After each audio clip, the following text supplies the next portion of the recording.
이 제품들의 구매가 시작되기 전에 한번 살펴보는 게 의미가 있을 것 같아서 안녕하세요. 빠르게 테크 리뷰를 전해드리고 있는 이프입니다. 제가 어제 애플의 봄 스페셜 이벤트를 통해서 공개가 된 제품들을 소개를 해드렸고요. 그리고 저녁에는 제가 iOS 14.5, 아이패드 OS 14.5 RC 버전 업데이트 소식도 전해드렸죠. 그런데 어제는 제가 팩트 중심으로 제품을 소개를 해드렸기 때문에 각 제품들을 어떻게 선택하면 좋을지 등은 제가 말씀을 해드리지 못했는데요. 오늘은 그래서 이렇게 커피도 한 잔 먹으면서 각 제품들을 어떻게 선택하면 좋을지 소개를 해드리려고 합니다. 어떤 제품을 선택을 해야 될지, 그리고 선택을 할 때 어떤 걸 고려를 해야 될지 저에게 문의를 하시는 분들이 많은데요. 이 제품들의 구매가 시작되기 전에 한번 살펴보는 게 의미가 있을 것 같아서 이렇게 영상으로 이야기를 해드리려고 합니다. 각 제품들은 어제 말씀드린 것처럼 제가 빠르게 만나보고 리뷰를 해드릴 예정이니 구독, 알람 해두시면 빠르게 제품의 리뷰도 만나보실 수가 있습니다.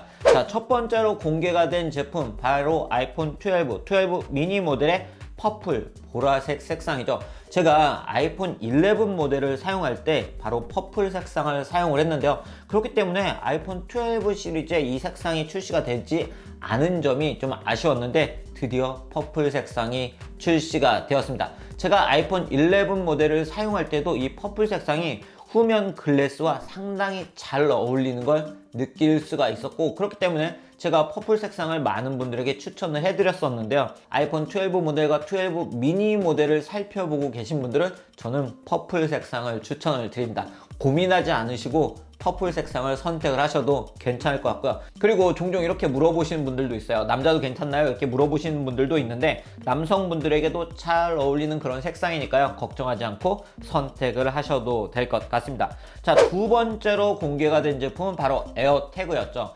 에어태그, 쉽게 말씀드리면 이런 작은 태그를 가방이나 자동차 키 또는 캐리어 등에 연결해서 가지고 다니면서 혹시 분실을 했을 때 그 위치를 나해찾기해서 찾을 수가 있고요. 근거리에 있을 때는 좀 더 쉽게 찾을 수 있는 그런 제품입니다. 이 제품 일단 크기가 작기 때문에 부담 없이 연결해서 가지고 다니실 수가 있고요. 그렇기 때문에 아마도 반려동물에 사용을 하신 분들도 많이 있으실 것 같아요.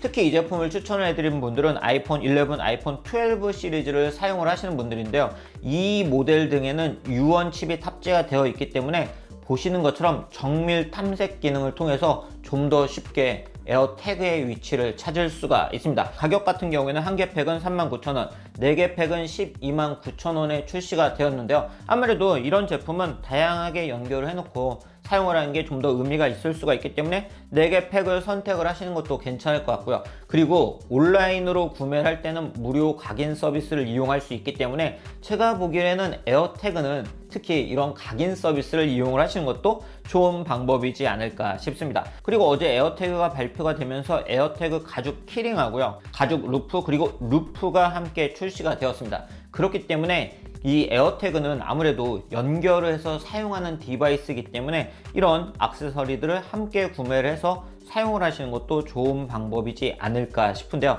특히 키링이 인기가 많지 않을까 싶습니다. 어쩌면 애플 디바이스를 사용하시는 분들에게 좋은 선물이 될 수도 있는 그런 제품이 되지 않을까 싶네요. 그 다음에 공개가 된 제품은 바로 애플 TV 4K 제품이었죠. 제가 이 제품이 출시가 되면 이번에는 무조건 구매를 하겠다고 말씀을 해드렸던 제품이 바로 애플 TV 4K였는데요. 다행히도 공개가 됐습니다. 이 제품 같은 경우에는 일단 성능이 더 좋아졌고요. 그리고 시리 리모트가 출시가 된 게 특징이라고 할 수가 있는데요. 기존의 애플 TV를 사용하셨던 분들 중에 이 리모컨의 아쉬움을 느끼셨던 분들이 있는 것으로 알고 있는데요. 이제는 이렇게 시리 리모트가 출시가 되었기 때문에 좀 더 만족하면서 사용을 할 수가 있을 것 같습니다. 그리고 특히 이 시리 리모트가 별도 구매가 가능하고요. 기존의 애플 TV를 사용하고 계셨던 분들도 구매를 해서 연결을 해서 사용을 하실 수가 있습니다.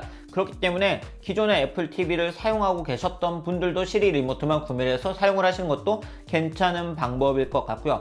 아직 이 제품의 국내 출시 여부는 알려지지 않았습니다. 그렇기 때문에 이 제품을 만나보시려면 해외 직구를 하셔야 되는데요. 분명히 국내에서 즐길 수 있는 서비스는 약간 한정적이긴 하지만 아이폰이나 아이패드를 사용하신 분들은 에어플레이 등을 편리하게 사용을 하실 수가 있고, 요즘 루머상에 애플 TV 플러스가 국내에 출시가 될 수 있다는 그런 이야기도 들리고 있기 때문에 저는 직접 구매를 해서 리뷰를 해보려고 합니다. 제가 직접 만나보고 이 제품이 어떤지 좀 더 자세히 소개를 해드리도록 하겠습니다. 그 다음은 제가 정말 미쳤다라고 이야기를 해드렸던 아이맥입니다. 아이맥이 변화를 하겠구나라는 예상은 했는데 이렇게 많이 변할지는 몰랐고요. 이렇게 예뻐질지는 몰랐습니다. 저에게 이런 질문을 하신 분들도 있더라고요. 자, 이게 모니터냐? 아닙니다. 이 제품 일체형 PC예요. 일체형 PC가 이렇게 슬림한 디자인을 가지고 있다는 점이 바로 이번 신형 아이맥의 매력이라고 할 수가 있는데요. 일단 이번에는 24형 제품만 출시가 됐습니다. 그렇기 때문에 좀 더 큰 디스플레이를 원하시는 분들은 약간 더 기다리셔야 될 것 같고요.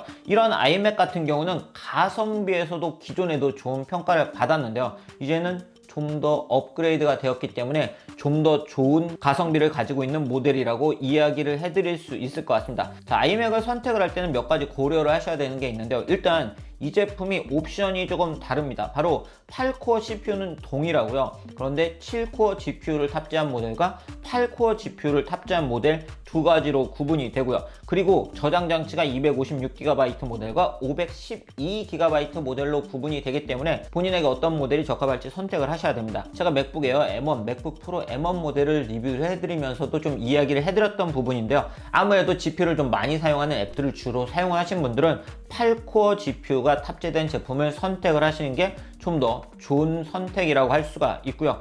그리고 지금 이렇게 보시면 세 가지 컬러는 8코어 GPU에서만 선택을 할 수가 있습니다. 자, 옐로우, 그리고 오렌지, 그리고 퍼플 모델은 8코어 GPU를 선택할 때만 가능하기 때문에 이런 색상도 고려를 하셔야 될 것 같고요. 저장 공간은 현재 사용하시는 저장 공간을 좀 고려를 해서 선택을 하셔야 되고요. 그리고 8코어 제품 같은 경우에는 USB 3 포트가 2개씩 더 있기 때문에 썬더볼트 포트 2개 외에 좀 더 다양한 액세서리를 연결해서 사용하셔야 되는 분들은 8코어 제품을 선택을 하셔야 되고요. 그리고 이번 아이맥 같은 경우에는 전원 어댑터에 유선 기가 인터넷을 연결할 수 있는 부분이 위치를 하고 있는데요. 그 기가 인터넷이 8코어 제품에만 적용이 되어 있기 때문에 유선으로 인터넷을 연결해서 사용하고 싶으신 분들은 8코어 제품을 선택을 하셔야 됩니다. 가격적인 측면에서는 169만원부터 221만원까지 출시가 되어 있고요. 여기서 하나 저희가 놓치면 안 되는 부분이 맥과 아이패드는 교육 할인을 적용받을 수가 있기 때문에 교육 할인 대상자 분들은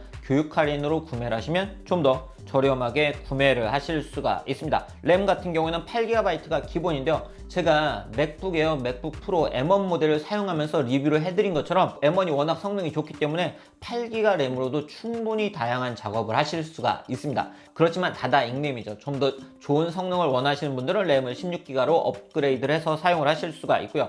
저장 공간은 최대 2TB까지 업그레이드를 해서 선택을 하실 수가 있습니다. 아이맥을 구매를 하시려고 고려를 하시는 분들은 어떤 색상을 선택을 할지 아마도 많이 고민을 하실 것 같은데요. 개인적으로는 블루 색상이 가장 마음에 드는데 이렇게 보면 퍼플 색상도 상당히 예쁜 것 같아요. 그래서 저도 상당히 고민에 빠지게 하는 제품이 바로 이번 신형 아이맥입니다. 그리고 이런 아이맥의 구성은 아이맥, 그리고 전원 코드와 전원 어댑터, 매직 마우스, USB-C2 라이트닝 케이블, 그리고 매직 키보드로 구성이 되어 있는데요. 매직 마우스하고 매직 트랙패드는 색상에 맞춰서 구성이 될 것으로 보이고요. 그런데 매직 키보드 같은 경우에는 선택이 가능하다고 하는데요. 저는 터치 아이디가 적용되어 있는 매직 키보드를 선택을 하면 좀 더 잘 활용할 수 있을 것 같아서 터치 아이디가 적용된 매직 키보드를 추천을 해드립니다. 자, 마지막으로 살펴볼 제품은 바로 아이패드 프로 5세대 제품이죠. 이번 애플 봄 이벤트가 열리기 전부터 이 제품이 공개가 될 것이라는 루머는 정말 많았습니다. 그런데 대부분 A14 바이오닉이 조금 업그레이드된 칩을 탑재를 할 거다, 이런 루머가 많았죠. 그런데 애플은 여기에 맥북 에어, 맥북 프로 모델에 탑재가 되는 M1을 그대로 8코어 CPU, 8코어 GPU가 있는 제품을 적용을 했습니다. 즉, 이 제품 정말 PC가 돼버렸어요. 그렇기 때문에 성능은 정말 걱정 없이 사용할 수 있는 그런 제품이 되었다고 이야기를 해드릴 수 있을 것 같고요. 특히 12.9형 제품은 리퀴드 레티나 XDR 디스플레이를 탑재하고 있기 때문에 명암비 등을 고려를 하면 좀 더 확실히 다른 그래픽 경험을 할 수가 있을 것 같습니다. 그래서 상당히 기대를 하고 있는 그런 제품이 바로 아이패드 프로 5세대 제품입니다. 한 가지 고려를 하셔야 되는 게 있는데요. M1 칩 같은 경우에는 8코어 CPU, 8코어 GPU가 동일하게 탑재가 되었는데 8GB 램 제품과 16GB 램 제품으로 나뉘고요. 저장 용량이 128, 256, 512GB 모델에는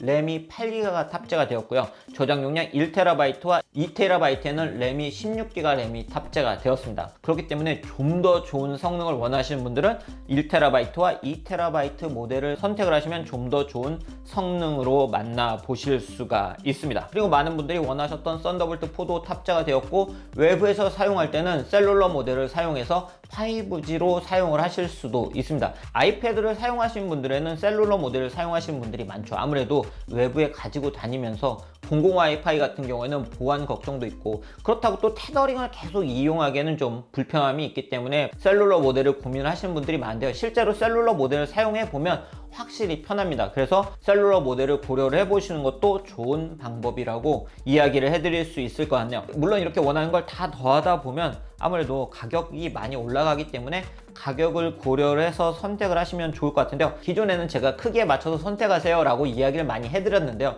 개인적으로 이번 아이패드 5세대 모델은 디스플레이가 다르기 때문에 12.90 모델을 선택을 하시는 게 좀 더 좋지 않을까 하고 추천을 해드립니다. 그리고 아이패드도 앞에서 말씀드린 것처럼 교육 할인이 적용이 되기 때문에 교육 할인 대상자분들은 교육 할인을 통해서 구매를 하시는 게 좋은 선택이라고 할 수가 있겠죠. 네, 오늘 이렇게 애플 봄 스페셜 이벤트를 통해서 공개가 된 제품들을 좀 더 자세히 살펴보면서 각 제품들을 어떻게 선택하면 좋을지 제 의견을 조금 이야기를 해드렸는데요. 이 제품들 이제 하나둘 주문이 시작이 되고 아마 곧 이제 국내 출시일들도 공개가 될 것으로 보이는데요. 각 제품들을 선택을 할 때 이 영상이 조금이라도 도움이 되는 그런 영상이었으면 좋겠습니다. 아직 국내 출시일이 공개가 되지 않은 제품들은 제가 국내 출시일이 공개가 되면 여러분들께 소개를 해드리도록 하겠습니다. 그럼 오늘 영상은 여기서 마치도록 하겠습니다.